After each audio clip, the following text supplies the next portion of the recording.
맹장염 증상은 다른 소화장애와 유사해 확정하는 것이 어려우므로 가능한 빨리 의사의 진단을 받는 것이 중요하다. 이 글에서는 알아두어야 할 맹장염 증상 7가지를 소개한다. 맹장은 긴 대장의 시작 부분에 붙어있는 작은 튜브 모양의 기관이다. 맹장은 복부의 오른쪽 아래 부분에 위치해 있고 그 용도는 아직까지 알려지지 않았다. 맹장염은 이 작은 주머니가 무언가로 인해 압력이 증가되고 특정 부분의 혈액 흐름이 원활하지 않아 염증이 유발되었을 때 발생하게 된다. 이 장기가 터지는 경우 복부 전체가 감염될 수 있다. 따라서 제 시간에 치료하지 않으면 생명이 위험할 수도 있다. 그러나 그렇게 되기 전에 수술을 통해 합병증의 위험을 줄일 수도 있다. 맹장염은 10세에서 30세 사이에 흔하게 발생하지만 거의 모든 연령대에서 발생하는 것이 가능하다. 하지만 2세 미만의 어린아이에게 발생할 확률은 매우 낮다. 맹장염의 주요 증상은 복통이다. 그러나 질병이 진행됨에 따라 다른 징후들도 나타나게 된다. 심각한 문제를 예방하려면 조기 진단이 매우 중요하다는 점을 명심해야 한다. 이제부터 주의해야 할 7가지 증상에 대해 살펴보자. 1. 맹장염 증상 심한 통증. 이러한 유형의 통증은 대부분 복부의 오른쪽 아랫부분에서 발생한다. 통증의 강도는 다양하다. 대부분의 경우 통증의 첫 번째 징후는 배꼽 근처에서 느껴지고 심지어는 허리까지 느껴지기도 한다. 이 증상은 다리나 복부를 움직일 때 더 심해지는 경향이 있다. 예를 들어 재채기나 기침이. 맹장염 증상 발열과 오한. 질병의 증상은 설사와 유사할 수 있다. 통증 이외에도 발열, 오한 및 떨림이 있을 수 있다. 의사들은 심각한 복부 통증과 극심한 체온 변화가 있는 응급 상황일 경우 꼭 치료를 해야 한다고 경고한다. 이것은 복부벽의 내부 안쪽에 염증이 생기는 복막염과 같은 합병증을 예방하기 위함이다. 대부분의 경우 약섭시 37.5도에서 38.05도 정도의 발열이 있다는 점을 알고 있어야 한다. 3.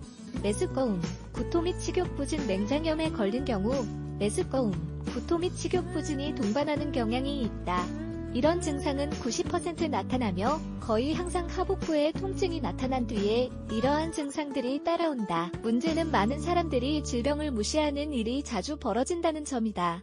그 이유는 이것들이 다른 의학적 문제에서도 흔히 발생하는 증상이기 때문이다. 만약 당신이 이러한 증상들을 보이고 그것이 하루 종일 지속되는 경우 의사에게 전화를 걸어 빠르고 정확한 진단을 받는 것이 필수적이다. 4. 변비 또는 설사. 변비와 설사 모두 맹장염 환자들에게는 흔하게 나타나는 증상이다.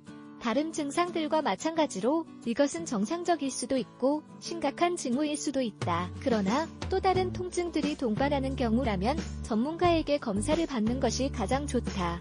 5. 가스민 염증 장애. 가스민 염증의 축적을 유발하는 다양한 음식들이 있다. 그러나 뚜렷한 이유 없이 2가지 증상이 나타난다면 주의를 기울여야 한다. 맹장에 문제가 있는 경우 가스 및 복통과 함께 지속적인 염증을 야기할 수도 있다. 6. 식욕부진. 정상적으로 음식을 잘 먹다가 갑자기 한순간에 식욕을 잃어버렸다면 의사를 찾아 허기가 느껴지지 않는 이유에 대해 상담을 해보아야 한다. 맹장염 및 대장암을 포함한 다양한 만성질환은 식욕부진으로 이어질 수도 있다. 식욕부진이 언제나 중대한 문제가 생겼다는 의미는 아니지만 그런 경우 주의를 기울이고 의사를 방문해보는 것이 가장 좋다. 7. 반동압통. 반동압통은 복부의 오른쪽 아랫부분을 눌렀을 때 발생하는 증상이며 통증이 집중되는 곳에서 바로 풀어진다. 이 부분을 너무 많이 누르는 행동을 피하는 것이 중요한데 그 이유는 이것이 맹장의 복잡한 문제를 야기할 수 있기 때문이다. 감염 부위가 풀어진 뒤에 통증이 느껴진다면 의사를 찾아가야 한다.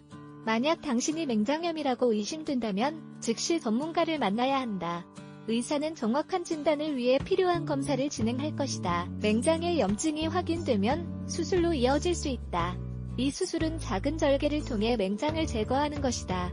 또한 심각한 경우 감염을 막기 위해 정맥 내에 항생제를 투여할 수도 있다. 스웨덴 예테보리 대학교 제니트 햄손 박사는 급성충 수염에 걸린 성인 환자들을 상대로 실시한 2개의 연구를 비교 조사했다. 일부 환자들은 수술이 절대적으로 필요했지만의 경우 항생제만 사용해도 건강이 회복됐다.